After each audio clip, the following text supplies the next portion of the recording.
Hey everyone, so I'm back from a short but extremely sweet visit on the beautiful island of St. Lucia. The last time I was here was in 2019 for Carnival, which is also the last time it happened because of the pandemic. 2022 was the return, so I decided to pop up. I stayed at this yoga sanctuary in Rodney Bay, which was different but pretty cool. Mango trees right outside the door, vegan breakfast every morning, and walking distance to the beach and restaurants. Now, with any trip I go on, the goal is always to experience as many local things as possible. So this time I got to check out the Friday Street Party in Gros Islet, and it was tons of fun. All kinds of food along the streets, homemade crafts, and of course, sweet music and dancing. And since it was Carnival, I got to check out a couple of parties, reunite with friends, and got to do one of my favorite things to do during any carnival: put on a costume and jump up on the road. It's honestly one of the most liberating and joyful experiences for me, and St. Lucia didn't disappoint. So I got in around 11:30 a.m. and the first thing on my agenda was to get this bread. I know some people might be confused, but if you ever have the opportunity to taste it, you'll understand why. It's baked fresh in a wood fire oven, and folks line up and wait however long it takes for it. I got mine with saltfish, and I also picked up a tamarind juice to drink. The bakery is located in Dennery, which is on the way to town from the international airport, which is a long ride, so having this was clutch. After checking into my hotel in Rodney Bay, I headed to pick up my carnival costume, and then that night my friend and I decided to hit up Gros Islet for the Friday Street Party, which happens every week and was tons of fun. All kinds of food along the streets, homemade crafts, and of course sweet music and dancing. I loved it. Now the festivities go on till about 2 in the morning, but since your girl was tired, I called it a night around 10, but I had such a great time. So my day started pretty early, around 4 a.m., to head to a Juve party called Mess. But I didn't actually get there until around 6, since my friends and I somehow ended up at the wrong Juve party first. So by the time we got to Mess, things were already in full swing. We had to get into these shuttles to take us to the location where the party was, and boy did it live up to its name of being a mess. And the on and off rain that kept falling just made it even messier, but they didn't care. I don't know why, but the rain just always manages to add even more vibes. So that party ended around 9ish, and that's when the real storm started to come through. I was supposed to hit up a catamaran party that afternoon, but the storm just had me feeling away, so I decided to skip. So later on that night, when the weather cleared up a bit, I walked to the strip in Rodney Bay, found this little sushi spot where I had a salmon salad and spicy tuna roll, which were so good. Then I called it a night.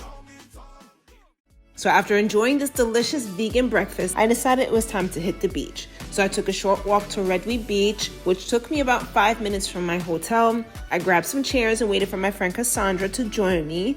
We spent our time talking, having drinks, and of course, enjoying the sand and water. Now, this beach is so beautiful and wasn't crowded, so it was perfect for a little relaxation and fun. From there, we decided to walk to the strip in Rodney Bay and grab something to eat. And that's when we stumbled on Matthew's, which was really a cute spot. I decided on these sugarcane wings, which were excellent, and the fish of the day with coleslaw, veggies, and potato salad. Everything was well seasoned and hit the spot just right. Then that night, it was all about Brazen, one of the biggest parties on the beach for Carnival. By the time I got there, it was already dark, but the vibes were in full motion, and it was a great way to prepare us for the road the next day.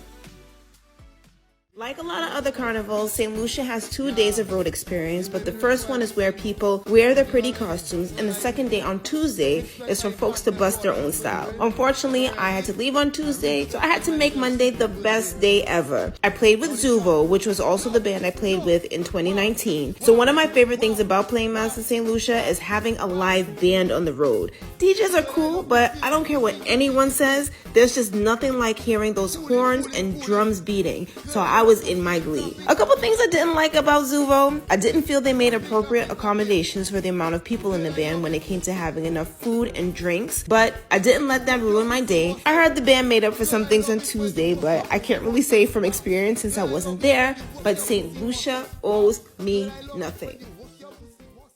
So I didn't stay at a typical hotel. This was actually a yoga sanctuary situated in Rodney Bay. It's absolutely gorgeous, so not your average hotel, as it's meant as a place truly for relaxation.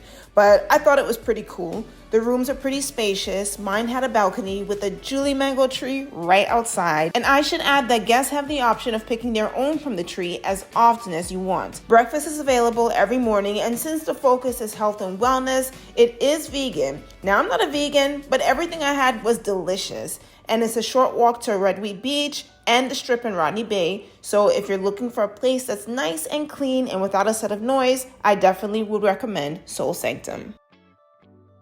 Here are 3 places to eat in St. Lucia. 1, Tommaso Bakery. Guys, when I tell you this is some of the best bread I've ever had in my life, I mean it. The bread is baked fresh in a wood fire oven. It's so good people line up and wait however long they need to. I got mine with saltfish. It's located in Dennery, which is on the way from the international airport into town, and a good stop since that ride is pretty long. 2, the Friday Street Party in Gros Islet. It's full of vendors serving all kinds of local food. Music is blasting in the street with plenty of room to dance, and it goes on till about 2 in the morning. And 3, Matthews. I stumbled on this on the Strip in Rodney Bay, and it's a really cute spot. I had these sugarcane wings for my appetizer and the fish of the day with potato salad, veggies, and coleslaw. Everything was well seasoned and tasty.